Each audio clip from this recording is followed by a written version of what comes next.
Parang muna po si Mr. President. Bakit? Wala na po kasing kape.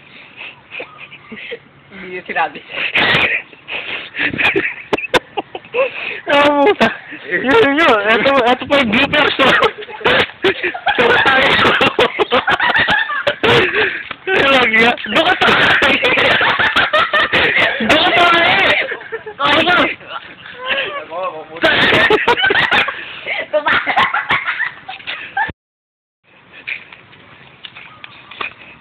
Sir, umuwi na po si Mr. President. Bakit? Wala na po kasing kape. Yun lang po yung sinadya niya dito. Hindi sinabi. Babalik na kayo po sa susunod. Sige.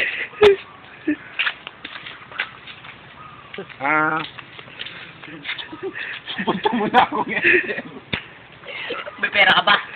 Ayun nga po yung inaano ko niya. Kasi wala po akong pera. Kaya po, sana bumali. Kunin mo yung wallet ko.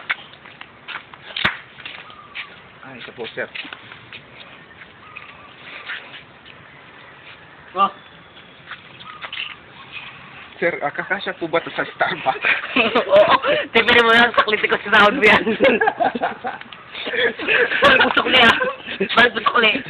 Maraming salamat po, sir. Sige, huwag ka magkala. Piso lang yan. Yan po, maraming salamat.